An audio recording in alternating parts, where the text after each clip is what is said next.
वो हिंदू बनेंगे कैसे? हिंदू बनेंगे कैसे?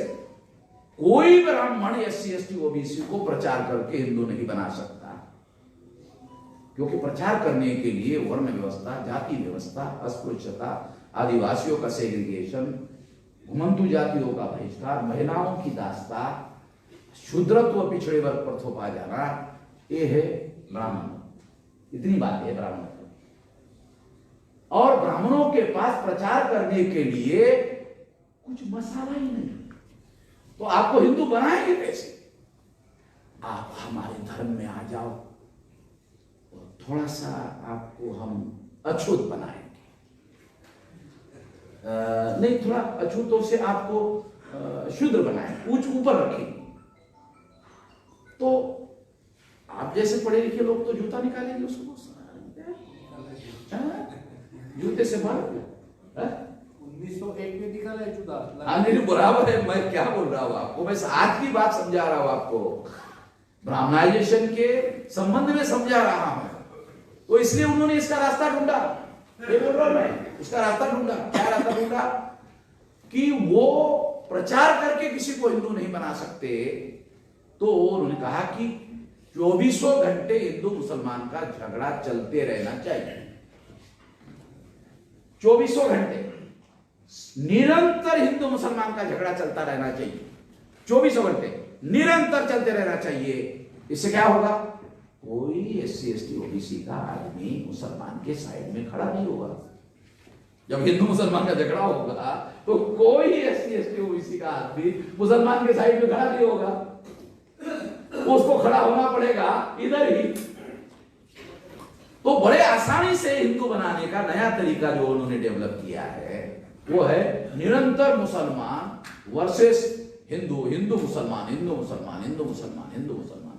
अभी देखो, ब्राह्मण कहते हैं हिंदू मुसलमान का संघर्ष ये भारत की आज के तारीख की पहले नंबर की समस्या है। चलो ठीक है, मान लेते हैं, ब्राह्मणों की थियरी है, मान लेते हैं कि ये ब्राह्मण हिंदू और मुसलमान का झगड़ा पहले नंबर का समस्या है। चलो मान लेते हैं, मगर मुसलमान भारत में आने के बाद ना ये हुआ, मुसलमान भारत में आने के बाद हिंदू मुसलमान सबसे बड़ी समस्या हुई। जो मुसलमान भारत में आए ही नहीं, कल्पना हाइपोथेसिस, कल्पना मुसलमान भारत में आए ही नहीं, इसका मतलब मुसलमान नाम की प्रजा भारत में है ही नहीं, तब कौन सा झगड़ा था? ये किताब ने वो सिद्ध करके दिखाया कि वो झगड़ा ब्राह्मण वर्सेस बुद्धिज्म का था, ब्राह्मणिज्म वर्सेस बुद्धिज्म का था, नाग वर्सेस ब्राह्मण का था। ये किताब ने ये इतना और ऐसे प्रमाण है इसमें कि कोई ब्राह्मण इसका उत्तर दे नहीं पाएगा, मगर फिर भी ब्राह्मण के पास उत्तर है। मैं ब्राह्मण को जितना जानता हूं उसके दिमाग को जानता हूं, मेरे से ज्यादा भारत में ब्राह्मण को कोई नहीं जानता। तो ब्राह्मण जो है वो इसका जवाब ढूंढेगा। क्या जवाब? बिल्कुल चर्चा मत करना, इसके पास इसका जवाब है।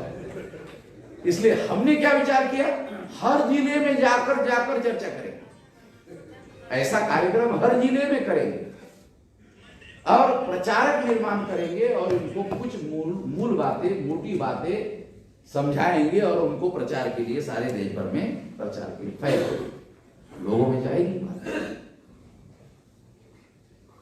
आखिरी बात कह देता हूं क्योंकि अभी 4 मिनट रह गए। आखिरी बात क्या है? देखो,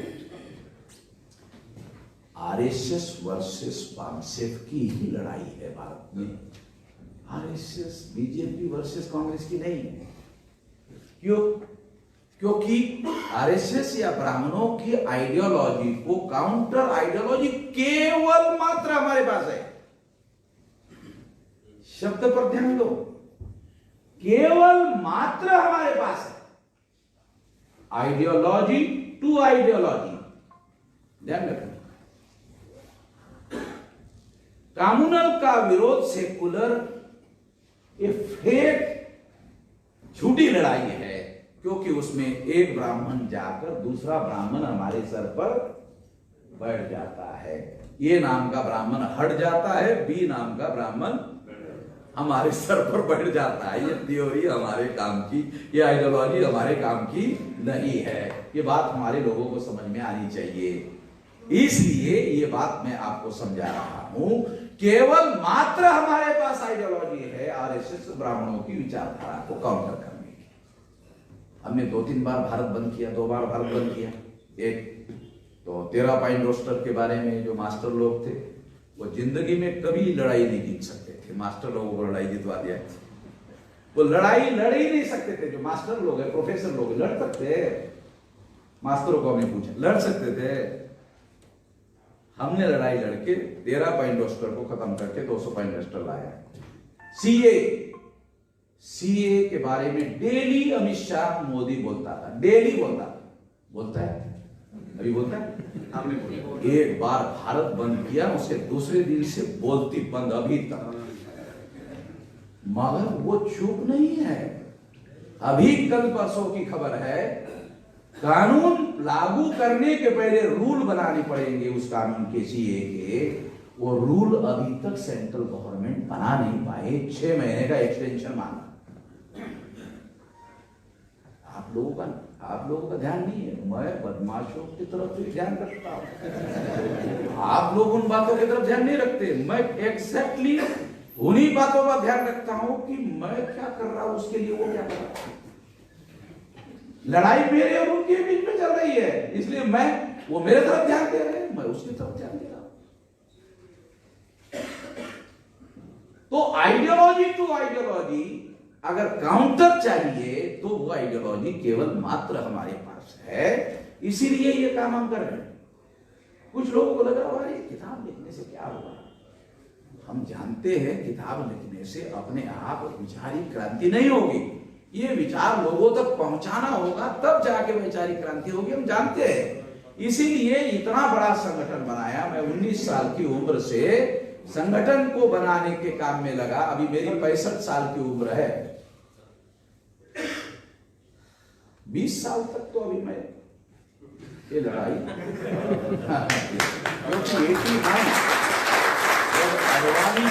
क्योंकि 89 साल की उम्र थी, तब उसने नरेंद्र मोदी को चुनौती दिया था कि नहीं, तुमको प्रधानमंत्री नहीं बनूंगा, प्रधानमंत्री तो मैं ही बनूंगा। 89 में साल। अगर आरएसएस नरेंद्र मोदी के समर्थन में खड़ा नहीं हुआ होता तो अडवाणी को काउंटर करना, क्योंकि जो बीजेपी खड़ी हुई है वो अटल बिहारी से ज्यादा अडवाणी की खड़ी की हुई है।